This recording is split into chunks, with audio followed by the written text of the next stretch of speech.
IT विशेष में आपका स्वागत है। आज मैं हूं मनोज सैनी और मुलाकात करवाने जा रहा हूं मध्य प्रदेश की कृषि मंत्री कमल पटेल से।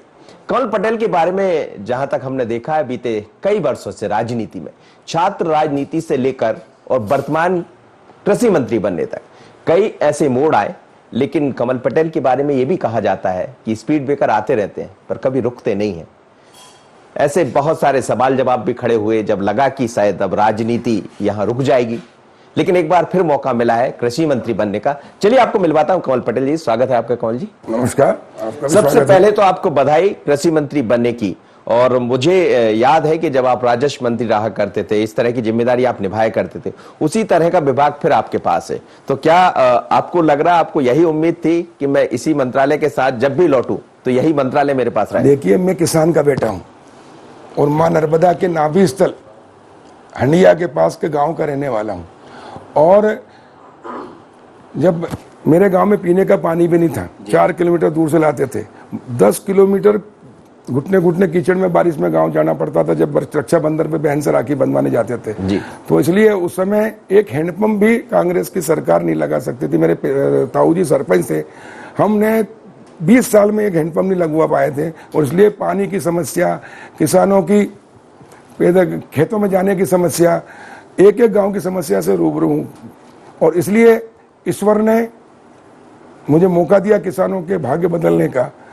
और इसलिए जब राजस्व मंत्री बना जी, तो मैंने किसानों की क्या क्या कठिनाइयां हैं नीचे से जानता था। इसलिए मैंने टोटल जब अधिकार मिला, देखिए लोकतंत्र में जनता सबसे बड़ी होती है, भगवान होती है तरह, और जनता के प्रतिनिधि चुने हुए हैं वो प्रोटोकॉल में चीफ सेक्रेटरी से भी ऊपर होते हैं।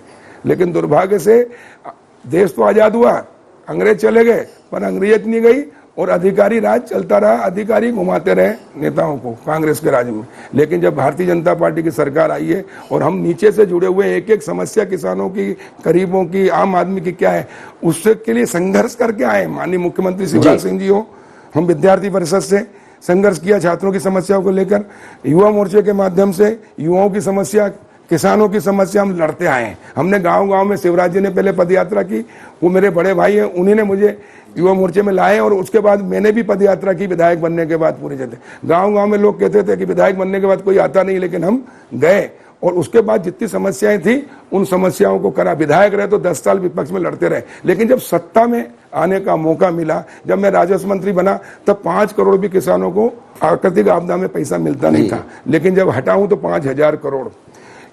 इल्ली प्राकृतिक आपदा नहीं थी पूरी दुनिया में, देश में, हमने मध्य हरदा से शुरू कराया। बीमा नहीं मिलता था, बीमा दिलवाया, 5000 करोड़ माननीय मुख्यमंत्री जी के नेतृत्व में। और इसलिए मुख्यमंत्री भी किसान के बेटे हम भी हैं, और इसलिए हमने किसानों का, गांव का और गरीबों के लिए कार्य किया और नीतियां बनाई। उसी का परिणाम है कि भारतीय जनता पार्टी के पिछले 15 साल में सत्ता परिवर्तन से व्यवस्था परिवर्तन हुआ।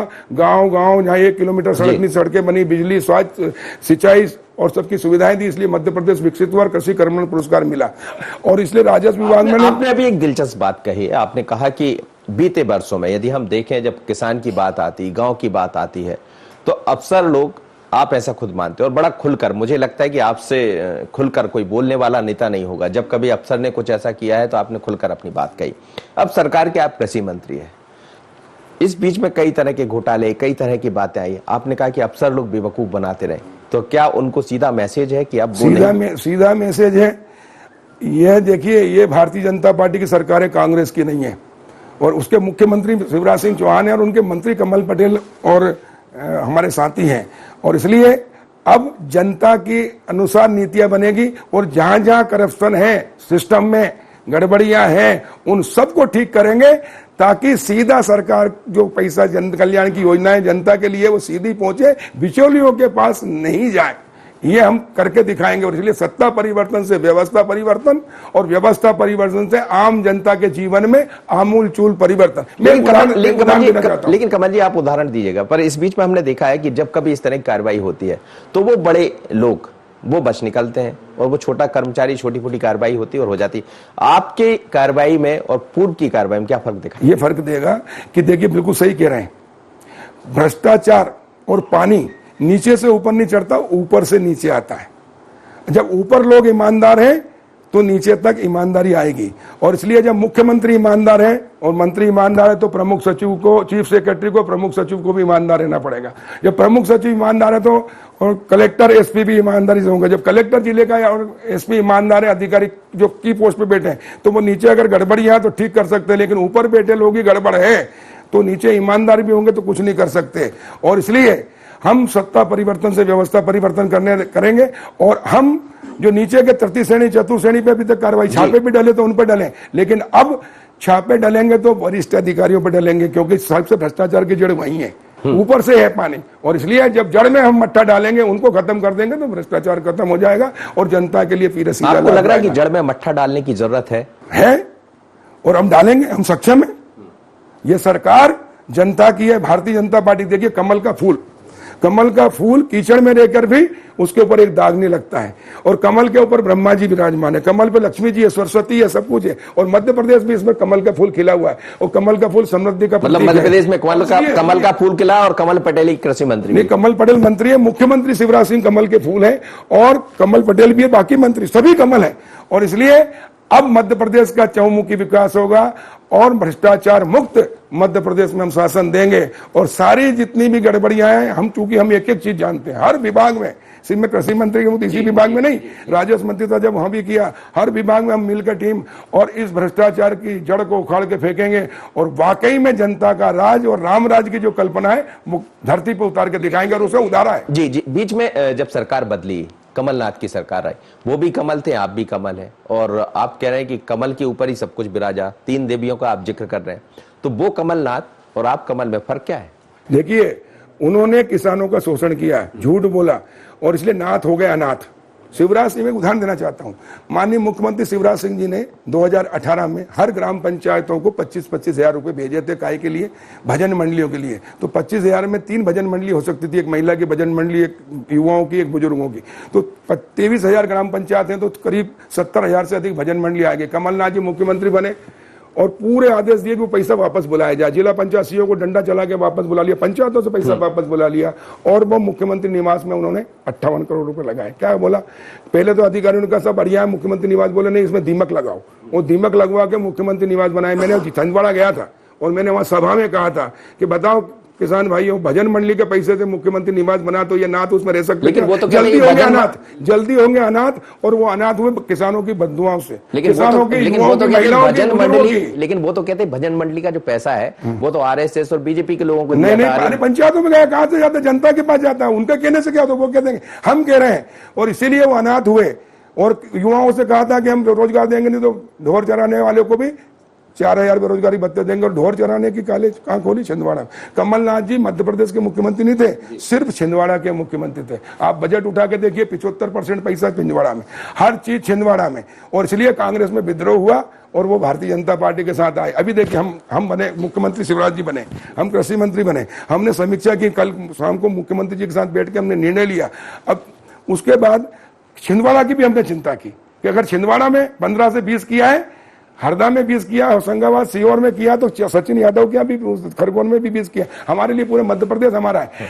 इनके मुख्यमंत्री और सचिन यादव के मंत्री रहते हुए वहां के किसानों का शोषण कर रहे थे, वो कम मिलता। शिवराज सिंह जी के मुख्यमंत्री रहते पूरे प्रदेश को। और इसलिए हम 7.5 करोड़ जनता के प्रतिनिधि हैं हम लोग, सब शिवराज सिंह जी के लिए। तो और इसलिए हम सभी के साथ न्याय कर रहे हैं एक साथ। लेकिन इन्होंने पक्षपात किया। अभी बजट देखो, ढोर चराने की ट्रेनिंग है। मैं छिंदवाड़ा गया था किसान आंदोलन, और मैंने कहा था कमलनाथ जी, युवा तो ढोर यहाँ चराने की ट्रेनिंग नहीं लेंगे, आप अनाथ होंगे, आपके लोग यहाँ ट्रेनिंग देंगे। अब कांग्रेसियों को ट्रेनिंग दो वहां जाके ढोर चराने की।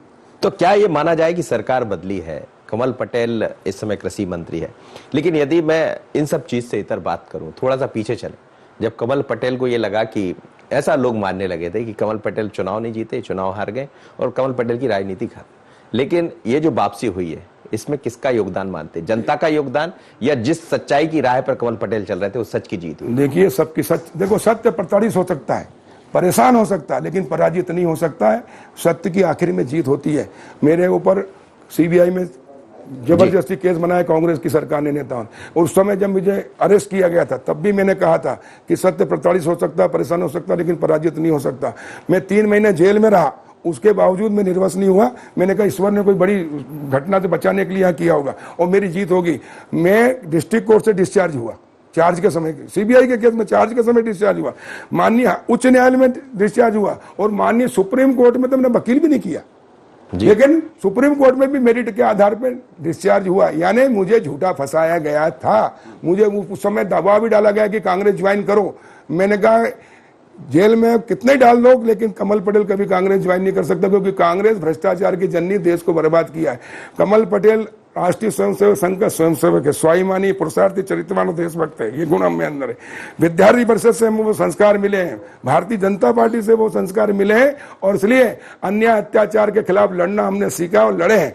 और अन्याय अत्याचार के खिलाफ हमने लड़ाई लड़के उसमें हमेशा सफलता मिली। हमने मंडी से हर चीज की लड़ाई लड़ी, उसमें हमें सफलता मिली है। और इसलिए जब हम सत्ता में आए हैं, आज हमारे पास पावर है, अधिकार है जनता को लाभ पहुंचाने का, और इसलिए हम लाभ पहुंचाएंगे। अधिकारी अब गुमराह नहीं कर सकते, हम जनता के लिए, हम अधिकारियों के लिए नहीं है सरकार, दलालों के लिए नहीं है सरकार। सुनिए, दलालों के लिए नहीं है, वेयर हाउस वालों को और ठेकेदारों को लाभ पहुंचाने के लिए नहीं है, जनता को लाभ पहुंचाने के लिए। और इस सिस्टम में जहां भी गड़बड़ियां है, हम सब मिलकर मुख्यमंत्री जी को बताते हैं। और मैं बधाई देता हूं हमारे मुख्यमंत्री शिवराज सिंह जी को कि जो हम बताते हैं, कहते हैं, वो हमारी बात मानते हैं।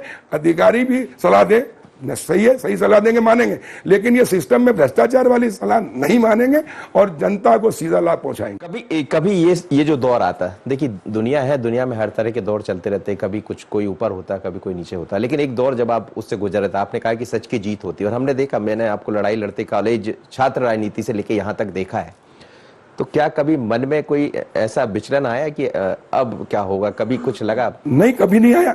मन में आत्मविश्वास और आशा। और देखिए, सूर्य सबको प्रकाश देता है, उस पर भी ग्रहण लगता है। चंद्रमा सबको रोशनी देता है, उस पर भी ग्रहण लगता है। चांदनी रात होती है, अंधेरी भी होती है, दिन होता है तो रात भी होता है, जब रात होती है तो दिन होता है। लेकिन आपके अंदर सच्चाई है तो किसी दुनिया की ताकत से डरने की जरूरत नहीं है। और इसलिए हम कह रहे हैं कि अगर हम ठीक है, मैंने कहा ऊपर ठीक है तो हम नीचे ठीक कर सकते हैं। अब ऊपर ठीक और नीचे ठीक नहीं कर पाए तो फिर हमारा मतलब क्या ईमानदारी का जी। और इसलिए हम अगर मंत्री हैं तो हमारा दायित्व है कि मेरे कृषि विभाग का दायित्व है, तो मेरे कृषि विभाग के नीचे जहां जहां सिस्टम गड़बड़ है मैं ठीक करूं। क्या नया देखने को मिलने वाला कृषि विभाग? सत्ता परिवर्तन से व्यवस्था पर नया दिख रहा है कि अगर अभी शिवराज जी मुख्यमंत्री नहीं होते, भाजपा की सरकार नहीं होती, कमल के फूल की सरकार नहीं होती, तो मध्य प्रदेश के किसानों को करोड़ों का नुकसान होता। मैं अभी पूरा आकलन कर रहा हूँ। 1 एकड़ पर 2000 तो चने में, सरसों के अंदर 13 से 20 किया तो मतलब 7 कुंटल कम, 1000 कम 7000 का, तो पूरे प्रदेश का कितना होता? करोड़ों रुपए में जाता है। ये करोड़ों रुपए किसके जेब में जाएंगे? किसानों की जेब में जाएंगे। अभी जो ट्रांसपोर्टिंग का और इसमें 580 ग्राम की बोरी होती है, वो 400 ग्राम की आती है ना।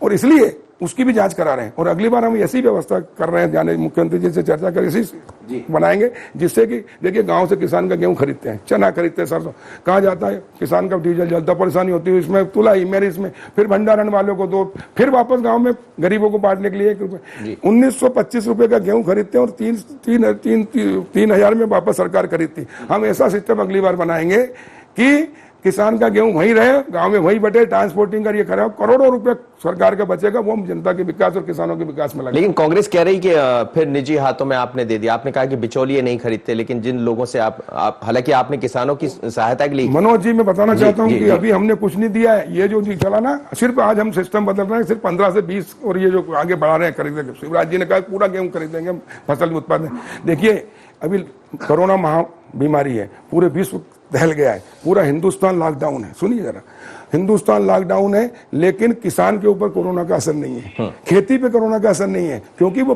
प्रकृति प्रेमी है, वो पर्यावरण प्रेमी और अनाज पैदा करके अपना खून पसीना बहाकर 70 साल से घाटे की खेती करके भी लोगों का पेट भर रहा है।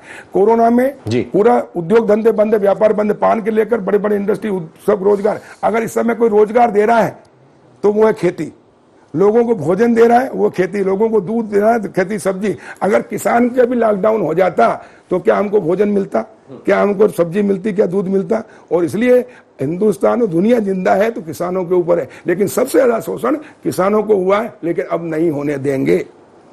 जैसा आपने कहा, अभी लोगों की फसलें हैं, रबी की फसलें कटी हुई है, लोग फसलें बेचने जा रहे हैं। आपने तय कर दिया कि 10 से 15 किसान ही अपनी फसल बेचने आ पाएंगे, लेकिन संख्या बहुत बड़ी है। तो क्या आपको लग रहा है जिस किसान को आज जरूरत है पैसों की, हालांकि इस समय बाजार बंद है, किसान हलाकान है, परेशान है, और किसानों के जितने अच्छे से दर्द कमल पटेल समझ पाते हैं, क्योंकि आप खुद किसान हैं, आप उस वर्ग से जुड़े हैं, इसको कैसे आप दूर कर पाएंगे? क्योंकि अभी बड़ा चिंता में है किसान। नहीं, बिल्कुल सही कह रहे हैं, आपका प्रश्न उचित है। और इसलिए हमने व्यापारियों को भी छूट दी है गेहूं फसल खरीदने की। किसान अभी तक किसान मंडी में जाता था, लॉकडाउन के कारण मंडी में इकट्ठे नहीं हो सकते, और इसलिए हमने किसानों को एक तो ये कर दिया कि पूरे प्रदेश में किसान खरीद सकता है, एक जगह रजिस्ट्रेशन करा के। किसान मंडी की बजाय अभी तक मंडी के बाहर नहीं खरीद सकता था, लेकिन अब घर से भी खरीद सकता है। आप किसान है, आपके पास 1000 कुंटल गेहूं है, आपने व्यापारी से सौदा किया, अगर 1925 से ऊपर बिक रहा है, हरदा में 2000 कुंटल गेहूं बिका है जी, तो वो किसान से अब घर से उठा सकते हैं। अब घर से उठा के फ्लैट कांटे सुलाए, लेकिन एक नियम था कि तुलावटी को वो पैसा कटेगा 4 रुपए 5 रुपए अलग अलग मंडियों में। तुलावटी ने कुछ किए नहीं, सिर्फ हस्ताक्षर करने के। तो वो जो जानकारी यशपाल सिसोदिया जी मंदसौर के, उन्होंने मुझे शिकायत की, मैंने मुख्यमंत्री से शिकायत की, उन्होंने कहा नहीं हटाओ इसको। मुख्यमंत्री जी तत्काल उनको जानकारी में आती कार्रवाई करते हैं, और इसलिए हमने हटाया। तो मंडी में जो व्यापारी किसान की तुलाई का लगता था वो हम बंद कर रहे हैं। देखिए सिस्टम सुधार, इससे करोड़ों का फायदा होगा, किसान का कहीं पैसा नहीं लगेगा। इसी प्रकार हमने इसमें 15 से 20 और आगे और बढ़ा रहे। पूरा उत्पादन जितना खरीदा, मुख्यमंत्री जी ने घोषणा कर दी कि जितना उत्पादन हुआ उतना खरीदेंगे, उससे किसानों को करोड़ों फायदा होगा। और अभी तो 1 सप्ताह ही हुआ है, देखते जाइए आगे आगे होता क्या। लेकिन मैं किसान भाइयों आपको विश्वास दिलाता हूं कि अब आपके साथ अन्याय नहीं होने दूंगा। कमल पटेल में ऐसा क्या खास था जो 5 लोग जब मंत्री बने, मतलब कहीं किसी को उम्मीद नहीं थी, कोई ऐसा चेहरा सामने नहीं था। हालांकि हमें लगता था जब कभी हम आपकी मुलाकात होती थी कि शायद ये दिन वापस होंगे, लेकिन इस बीच में ऐसा क्या हुआ कि वो 5 शहरों में भी सबसे पहले कमलनाथ सामने? इसलिए आए, ये भारतीय जनता पार्टी के प्रदेश नेतृत्व, राष्ट्रीय नेतृत्व और मेरे मुख्यमंत्री शिवराज सिंह जी का मेरे ऊपर विश्वास था, और इसलिए उन्होंने मुझे चुना।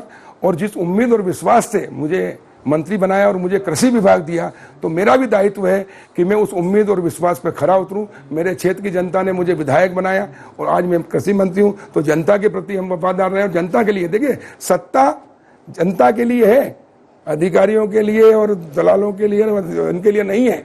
और इसलिए सीधे हम जनता के प्रति जवाबदार हैं, और जनता के साथ जिसने भी खिलवाड़ की, जिसने भी शोषण करने की कोशिश की, करप्शन किया, उसके खिलाफ सख्त कार्रवाई करेंगे, चाहे वो कोई भी हो। कमल पटेल नर्मदा के बेटे हैं, कमल पटेल किसान का बेटा है, लेकिन नर्मदा को लेकर जब नर्मदा को छलनी करने की बात आई तो कमल पटेल प्रखरता से ऊपर थे। हमने कई दफा आपको लेकर खबरें की, क्या पुनः कमल पटेल का वही रोल देखने को मिलेगा अपनी सरकार? देखिए, नर्मदा जी हमारी प्रातः स्मरणीय है, नर्मदा जी हमारी जीवनदायिनी है। माननीय मुख्यमंत्री जी भी नर्मदा जी के बेटे हैं, हम भी नर्मदा जी के बेटे हैं, और इसलिए उन्होंने नर्मदा सेवा यात्रा की, नर्मदा को स्वच्छ रखने का संकल्प लिया, नर्मदा को जीवित इकाई बनाया। लेकिन अधिकारी और ठेकेदार मिलकर नर्मदा को छलनी कर रहे थे। हमने उस समय आवाज उठाई, और मैं बधाई देता हूं शिवराज सिंह चौहान जी को कि उन्होंने पूरी नीति बदली और नर्मदा में मशीनों से खुदाई पर रोक लगाई। सिर्फ नर्मदा पे नहीं लगाई, पूरे प्रदेश में लगाई। लेकिन कमलनाथ जी के आते से उन्होंने कहा मशीनों की परमिशन देंगे, और उसी के कारण बददुआएं लगी नर्मदा जी की और हट गए। और आज किसान खुशहाल है। मैं कह रहा हूं कि अगर कमलनाथ जी मुख्यमंत्री होते हैं तो किसानों को अरबों रुपए जो हम करोड़ों रुपए देने जा रहे हैं वो नहीं मिलते उनको। तो अब ये माना जाए कि इस बार जब उत्खनन होगा, नहीं होगा, नर्मदा का खनन नहीं होगा। नर्मदा जी को तो एक किसी ने जेसीबी ले जाने की कोशिश की, उस पर हम FIR कराएंगे। जैसे दिखे जीवित व्यक्ति को अगर गाली दो, चांटा मारो तो 323 224 लगती है, धारदार हथियार से मारो 326 लगती है, जान लेने की नीयत से मारो 307 लगती है, हत्या कर दो 302 लगती है। नर्मदा जी की भी किसी ने कोशिश की तो जैसी धारा इंसान पर लगती वैसी लगी, क्योंकि वो जीवित इकाई है। और इसलिए सुन लो रे भाई ठेकेदारों, अगर किसी ने भी नर्मदा जी के साथ छेड़खानी की तो उसको छोड़ेंगे नहीं। माननीय मुख्यमंत्री शिवराज जी मुख्यमंत्री है, और हम लोग भारतीय जनता पार्टी की सरकार है, कांग्रेस की नहीं है, और इसलिए नर्मदा जी के अंदर छेड़खानी नहीं करने देंगे। लेकिन कांग्रेस तो कहती रही कि हर ट्रक चलते हैं तो उस पर चौहान लिखा होता है तो सब निकल नहीं, गलत बोलते हैं, झूठ बोलते हैं। अभी तो पूरे अभी देखा नहीं आपने? सुनिए मैं एक उदाहरण देना चाहता, विधानसभा का हमने जब आरोप लगाया तो सज्जन सिंह वर्मा ने क्या कहा, एक मंत्री पे आरोप लगा था, उन्होंने कहा बेचारा थोड़ा बहुत बची उसको समेटने में लगा है। ये कांग्रेस के मंत्री ने एक मंत्री के ऊपर आरोप लगा के कहा था। और इसलिए मैं, और नर्मदा किनारे जितने भी लोग रहते हैं, नर्मदा मुख्यमंत्री जी ने जब सेवा यात्रा की तो नर्मदा सेवा समितियां बनाई थी, उन नर्मदा सेवा समितियों से भी मैं हाथ जोड़ के निवेदन कर रहा हूं कि नर्मदा किनारे नर्मदा की रक्षा के लिए चौकसी कीजिए, और कहीं भी कोई ठेकेदार या ट्रक और कोई भी मशीन या पानी में से रेत निकालने की कोशिश करे, आप सीधा उसका फोटो खींचो, व्हाट्सएप हमारे पास करो, हम तत्काल कलेक्टर को कहेंगे, एसपी को, खनिज अधिकारी को, नहीं करेगा तो उनके खिलाफ कार्रवाई करेंगे। किसान जब आता है तो उसके सामने एक दस्तावेज होता है, दस्तावेज अंग्रेजी में लिखा होता है और किसान को समझ नहीं आता है कि मेरे से जो साइन करवाए गए वो सही है या नहीं। तो क्या कमल पटेल हिंदी की तरफ उसको लेकर जा रहे हैं? नहीं, मैंने सबसे पहले मंत्री बनने के बाद बैठा पहले नोटशीट लिखी कि मेरे विभाग में सारे कार्य हिंदी में हों, क्योंकि राजभाषा हिंदी है, और क्योंकि जो योजनाएं बनती है वो सब इंग्लिश में पंपलेट आते हैं, किसान को पता ही नहीं रहता कि उसके लिए कौन सी योजना है।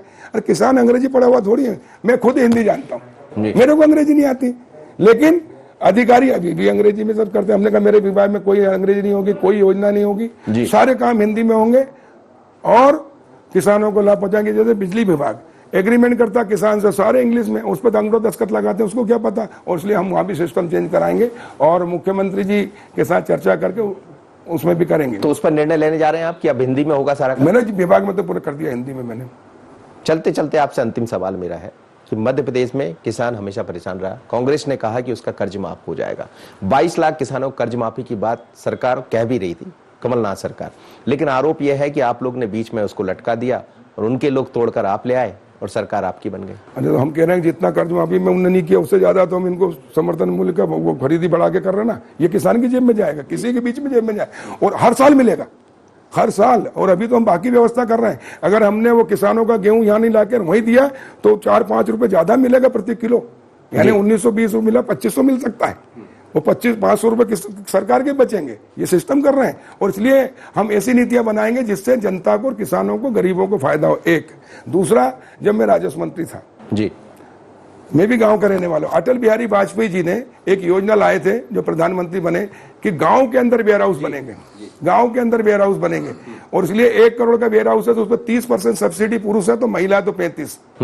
और इसलिए हमने गाँव वाले किसान कई लोगों को बोले भैया मेरे को वेयर हाउस बनाना है, और जब हमने हमारे गांव के मकान की वैल्यूएशन कराई प्राइवेट से तो किसी की 25 लाख 20 लाख आई, किसी का 10 लाख आया, कोई किसी धंधा करना चाहे, कोई ढाबा खोलना चाहे, कोई दुकान कुछ ये, तो बैंक वाले उसको फेंक देते थे। तो मेरे पास एक कार्यकर्ता आया कि साहब हमारी कोई वैल्यू नहीं गांव वालों की। जी। तो मैंने पता किया तो बोले गांव की जमीनों की कोई वैल्यू नहीं, क्योंकि गांव आबादी में बसता है, इसलिए मालिकाना हक नहीं, इसलिए न तो 2000 की जमानत हो सकती, न 2 रुपए लोन मिल सकता है। और इसलिए फिर मैंने पॉलिसी बनाई कि गांव के जो मालिकाना हक देकर गरीब आदमी भी झोपड़ी है उसको भी मकान के लिए मुख्यमंत्री आवास योजना बनाई, और माननीय मुख्यमंत्री जी को बताया, उन्होंने उसको स्वीकार किया, और जो मुख्यमंत्री आवास में मकान बने पट्टा दिया तो कलेक्टर गाइडलाइन से उसको 1 लाख का प्लाट हो गया, तो 1 लाख का गारंटी रख के उसको 1 लाख मुख्यमंत्री आवास में दिया। इंदिरा आवास आती थी 1, 2 या 3, एक अनार 100 बीमार में भ्रष्टाचार होता, सरपंच सचिव बोली लगा के देते थे। और हमने जब मुख्यमंत्री आवास बनाई तो गाँव में 100 लोग गरीब है जिनको मकान चाहिए, तो 100 के 100 को ऋण दिला दिया, तो जब 100 के 100 को दे देंगे तो कोई भ्रष्टाचार नहीं होगा। और इसलिए मुख्यमंत्री आवास, और आज प्रधानमंत्री जी ने प्रधानमंत्री आवास इंदिरा आवास बंद करके पक्के मकान का निर्णय लिया, तो वो मुख्यमंत्री शिवराज सिंह जी की हमारी योजना थी, जिसके कारण। दूसरा, गांव का आबादी का मालिकाना हक दिया।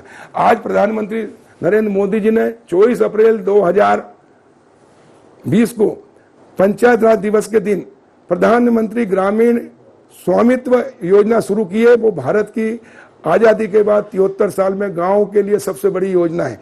15 अगस्त 47 को देश आजाद हुआ, लेकिन गांव 24 अप्रैल 2020 को जिस दिन मोदी जी ने ये योजना शुरू की उस दिन हुआ, और इसलिए अब गांव की तकदीर और तस्वीर बदलेगी, दशा और दिशा बदलेगी, गांव के विकास के द्वार खुलेंगे। उदाहरण के लिए मकान 1 करोड़ का है, शहर में तो इस पे 1 करोड़ लोन मिल जाएगा, कोई भी व्यवसाय कर सकता हूं, लेकिन गांव में अगर 1 करोड़ का मकान है तो 1 रुपए नहीं मिलता, लेकिन अब मिलेगा। उदाहरण के लिए भोपाल, ये कोलार तहसील बनी, इसके गाँव जुड़े, गांव अब शहर तहसील में आ गए, अब वो आबादी में थे, उनके पास मालिकाना हक नहीं था।